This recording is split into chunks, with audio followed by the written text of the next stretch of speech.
नमस्कार, एक बार का स्वागत है सक्सेस पॉइंट इंडिया चैनल के जी के कुछ कार्यक्रम में। प्यारे अभ्यर्थियों, कंप्लीट करने के बाद जो सेंचुरीज क्लास है, यानी कि आज लगेगा जी के कुछ का शतक, और इसके साथ प्यारे अभ्यर्थियों आपके पास 1200 क्वेश्चन सीधे ट्रांसफ़र आपके अकाउंट में। ठीक है, चलिए कैसे हैं आप सभी। उम्मीद करता हूं कि आप सभी बढ़िया होंगे, बेहतर होंगे और बेहतरीन तरीके से आप अपनी पढ़ाई कर रहे होंगे। प्यारे अभ्यर्थियों, उत्तर प्रदेश पुलिस आरक्षी भर्ती री एग्ज़ाम 2024 को लेकर के कुछ समय के लिए जीके कुछ की क्लास को थोड़ा सा बाधित कर दिया गया था, थोड़ा सा मतलब कि पेंडिंग में डाल दिया गया था। और जैसे ही हमारा उत्तर प्रदेश पुलिस का प्रैक्टिस सेट वाला सेशन समाप्त होता है, वैसे ही हम आपके लिए लेकर के आए हैं आज फिर से एक नए जोश के साथ, एक नई उम्मीद के साथ जी के कुछ कार्यक्रम। एक बार फिर से आप सभी का स्वागत है मेरे साथ। चलिए प्रारंभ करते हैं प्यारे अभ्यर्थियों। और आज की क्लास आपके लिए बहुत ज़्यादा महत्वपूर्ण है प्यारे अभ्यर्थियों। आरपीएफ, यूपी पेट और आरओ और एआरओ के लिए जो भी अभ्यर्थी मुझे देख रहे हैं या सुन रहे हैं, आप सभी के लिए ये क्लास बहुत ही ज़्यादा महत्वपूर्ण साबित होने वाली है। तो चलिए बिना किसी देरी और बिना किसी विलंब के प्रारंभ करते हैं आज की इस क्लास को। और आज की इस क्लास में पहला जो है तो प्रश्न है आपके सामने कि बांग्लादेश को स्वतंत्र देश का दर्जा कब प्राप्त हुआ था। बांग्लादेश को स्वतंत्र देश का दर्जा कब प्राप्त हुआ था। प्यारे अभ्यर्थियों, एनटीपीसी 2021 में से पूछा गया 1972, 1971, 1975 या फिर 1970। और बात करें प्यारे अभ्यर्थियों बांग्लादेश की, तो देखिए बांग्लादेश में अभी वर्तमान में बांग्लादेश में काफ़ी ज़्यादा एक सियासी हलचल मची हुई है, जिसमें से हिंदू वर्सेस मुसलमान, इन दोनों समुदायों के बीच में काफ़ी तकरार और काफ़ी नोकझोंक देखने को मिल रही है। ठीक है, तो अगर बात करें बांग्लादेश के इतिहास की, तो देखिए बांग्लादेश जो है तो ये पूर्वी भारत के बंगाल के एक हिस्सा था प्यारे अभ्यर्थियों, जो कि जहाँ पर 1526 से लेकर के और 1858 तक बराबर मुगलों का शासन चलता रहा। वर्ष 1947 में जब स्वतंत्रता मिली तो बंगाल का जो मुस्लिम बाहुल्य क्षेत्र था वो तो पाकिस्तान का हिस्सा बन गया, लेकिन काफ़ी ज़्यादा जो क्षेत्र था जो हिंदू बाहुल्य और कुछ मुस्लिम भी थे उसमें, ये भारत में ही रहा और ये पूर्वी बंगाल का हिस्सा बन गया, पूर्वी पाकिस्तान बन गया। ठीक है, अब बात करें प्यारे अभ्यर्थियों तो 26 मार्च 1971 को शेख मुजीबुर रहमान ने क्या किया कि बांग्लादेश की स्वतंत्रता की एक घोषणा कर दी। ठीक है, तो 26 मार्च 1971 को शेख मुजीबुर रहमान थे, इन्होंने बांग्लादेश की स्वतंत्रता की एक घोषणा कर दी, एक अनाउंसमेंट किया। और इसके बाद कुछ समय के बाद प्यारे अभ्यर्थियों 16 दिसंबर 1971 को बांग्लादेश को आधिकारिक रूप से आज़ादी मिली थी। यानी 16 दिसंबर 1971, यानी हमारा सही होगा बी ऑप्शन।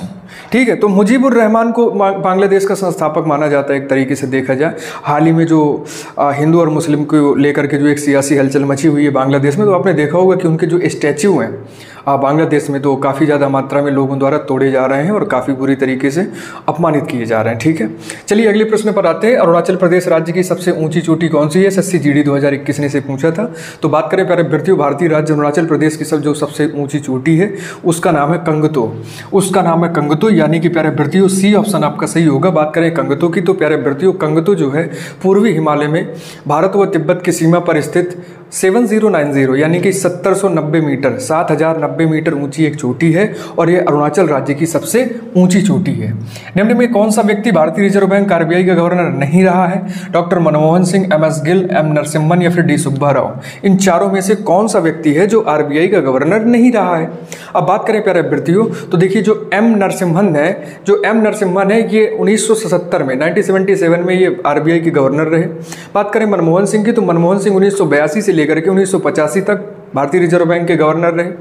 और बात करें डी सुब्बा राव, तो डी सुब्बा राव अभी कुछ ही समय पहले थे, यानी कि बात करें तो 2008 से लेकर के 2013 तक इन्होंने अपने कार्यभार संभाला।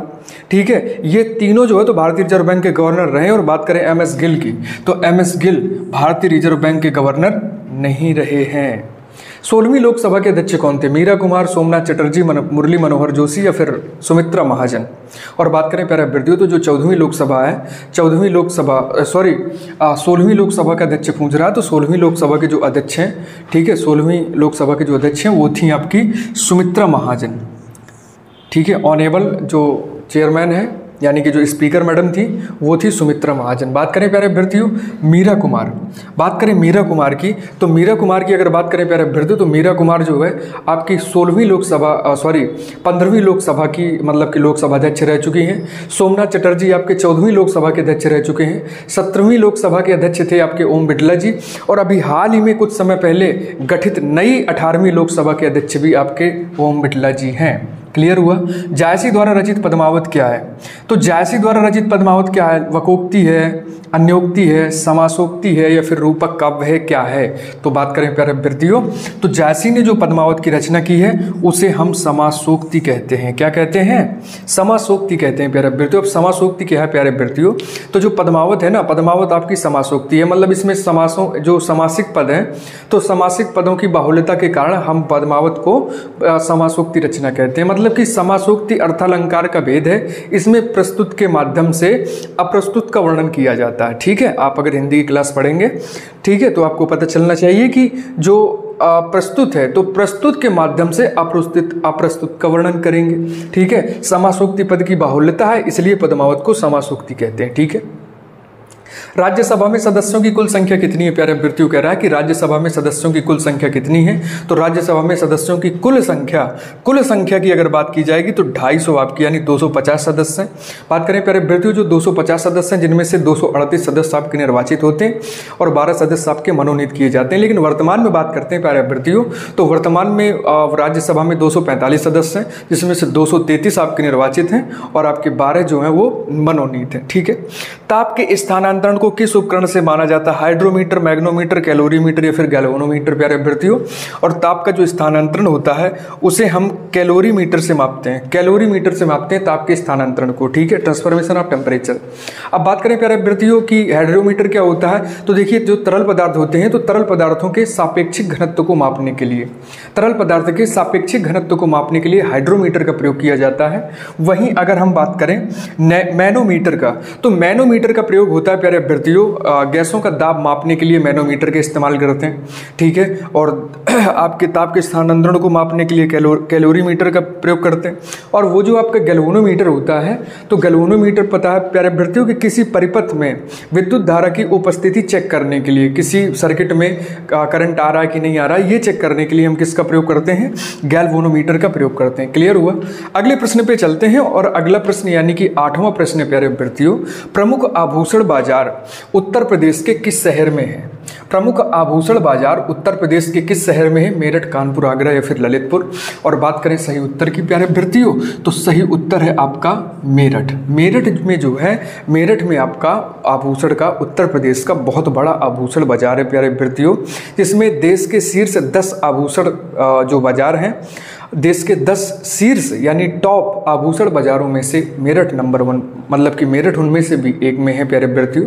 बात करें तो यहाँ पे 40,000 से भी अधिक कारीगर आभूषण क्षेत्र में कार्यरत हैं। ठीक है, निम्न में से किस स्थल पर शाकंभरी देवी मेले का आयोजन किया जाता है? वाराणसी, विंध्याचल, मेरठ या फिर सहारनपुर। और बात करें प्यारे अभ्यर्थियों तो शाकंभरी देवी का जो मेला है प्यारे अभ्यर्थियों ठीक है वो आपका सहारनपुर में लगता है। ठीक है, सहारनपुर में लगता है, शाकंभरी देवी मेले का आयोजन किया जाता है। बात करें प्यारे अभ्यर्थियों विंध्याचल की तो विंध्याचल में क्या है कि विंध्याचल में मतलब कि नवरात्रि के अवसर पर विंध्यवासिनी नामक स्थान पर, विंध्यवासिनी धाम पर क्या है कि एक विशाल मेला लगता है। ठीक है, बाकी आपका जो है तो वाराणसी क्षेत्र बाबा विश्वनाथ की नगरी के नाम से जाना जाता है। ठीक है, इसे वाराणसी को पूर्व नाम काशी भी था। समाचारों में रही मुख्यमंत्री माझी लड़की बहन योजना हाल ही में किस राज्य सरकार द्वारा प्रारंभ की गई है? करंट अफेयर्स का क्वेश्चन है कि समाचारों में रही मुख्यमंत्री माझी लड़की बहन योजना हाल ही में किस राज्य सरकार द्वारा प्रारंभ की गई है प्यारे अभ्यर्थियों? तो इसे महाराष्ट्र सरकार ने अभी हाल ही में जो है तो रिलीज किया। ठीक है, बात करें प्यारे अभ्यर्थियों तो जो महाराष्ट्र के जो मुख्यमंत्री हैं एकनाथ शिंदे, तो एकनाथ शिंदे के नेतृत्व वाली सरकार ने क्या किया है कि रक्षाबंधन के इस अवसर पर इस योजना की शुरुआत की है प्यारे अभ्यर्थियों। बात करें तो इसके तहत मतलब कि महाराष्ट्र की जो 1 करोड़ से ज़्यादा जो महिलाएं हैं इन्हें हर माह 1500 रुपये दिए जाएंगे। ठीक है, इसे मध्य प्रदेश की जो लाडली बहना योजना है जो कि शिवराज सिंह सरकार द्वारा चलाई गई थी प्यारे अभ्यर्थियों, तो माझी लड़की बहन जो योजना है ये मध्य प्रदेश की लाडली बहना योजना के बिल्कुल इक्विवेलेंट है, यानी इसी के थीम पर इसे बनाया गया है। क्लियर हुआ। अगला प्रश्न प्यारे अभ्यर्थियों और अगला प्रश्न आपसे पूछ रहा है कि हाल ही में पेरिस ओलंपिक 2024 में कांस्य पदक जीतने वाले अमन सहरावत किस खेल से जुड़े हैं प्यारे अभ्यर्थियों? मुक्केबाजी, कुश्ती, टेबल टेनिस या फिर बैडमिंटन। और हम बात करेंगे प्यारे अभ्यर्थियों तो हाल ही में पेरिस ओलंपिक 2024 में जिन्होंने जो है तो ब्रॉन्ज मेडल जीता हुआ है अमन सहरावत आपके कुश्ती से संबंधित है प्यारे अभ्यर्थियों। बात करें तो फ्री स्टाइल कला वर्ग में खेलते हैं प्यारे अभ्यर्थियों 57 किलोग्राम वर्ग में।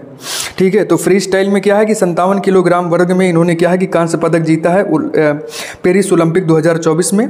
बात करें प्यारे अभ्यर्थियों तो 16 जुलाई 2003 को हरियाणा में इनका जन्म हुआ था। ठीक है, और कुश्ती से संबंधित है आपके अमन सहरावत। क्लियर हुआ? अगले प्रश्न पर आते हैं और अगला प्रश्न की समाचारों में रहा मिशन दिव्यास्त्र निम्न में से किस प्रणाली से संबंधित है? त्रिशूल, अग्नि 5, पृथ्वी या फिर आकाश। मिशन दिव्यास्त्र निम्न में से किस प्रणाली से संबंधित है? त्रिशूल, अग्नि 5, पृथ्वी या फिर आकाश। इसका स्क्रीनशॉट लीजिएगा प्यारे अभ्यर्थियों। और बात करें कि जो मिशन दिव्यास्त्र है आपका, ये मिशन दिव्यास्त्र आपका अग्नि 5 से संबंधित है। ठीक है, भारत ने DRDO द्वारा मेक इन इंडिया के पहल के तहत 11 मार्च 2024 को अग्नि 5 परमाणु बैलिस्टिक मिसाइल का पहला उड़ान भरकर एक सफलतापूर्वक परीक्षण किया था प्यारे अभ्यर्थियों। बात करें तो प्यारे अभ्यर्थियों जो अग्नि 5 है तो बहुत ही एक तेजी से चलने वाली एक सुपरसोनिक मिसाइल है प्यारे अभ्यर्थियों। ठीक है, इसकी बात करेंगे प्यारे अभ्यर्थियों तो अग्नि 5 जो है तो भारतीय रक्षा के लिए एक बहुत ही बड़े जो है तो शस्त्र का एक बहुत बड़ा एक सूचक है प्यारे अभ्यर्थियों, इंडिकेटर है। क्लियर हुआ? तो समाचारों में रहा मिशन दिव्यास्त्र जो है आपका अग्नि 5 से संबंधित है। क्लियर हुआ प्यारे अभ्यर्थियों? अब बात करते हैं आज के सवाल कार्यक्रम में कि आज का सवाल कार्यक्रम, तो आज के सवाल कार्यक्रम के अंतर्गत प्यारे अभ्यर्थियों आपसे सवाल है। ठीक है, ध्यान से सुनिएगा और आप सभी लोगों को इस सही जो है तो इस प्रश्न का आपको उत्तर देना है कमेंट बॉक्स में। आप सही उत्तर देने वाले जितने भी एस्पिरेंट्स होंगे उन सभी के नाम मैं इसी क्लास में कल जो है तो अपनी क्लास में इनके सभी के नाम ओपन करूंगा। तो प्यारे अभ्यर्थियों प्रश्न है आज का कि एंटोमोलॉजी के अंतर्गत किस चीज़ का अध्ययन करते हैं? एंटोमोलॉजी के अंतर्गत किस चीज़ का अध्ययन किया जाता है? इस प्रश्न का उत्तर आप सभी लोग कैसे अपेक्षित है। प्यारे अभ्यर्थियों मिलते हैं आपसे कल इसी क्लास में, तब तक के लिए अपना ख्याल रखिएगा, हैप्पी रहिएगा और पढ़ते रहिएगा लेकिन। ठीक है, नमस्कार, जय हिंद।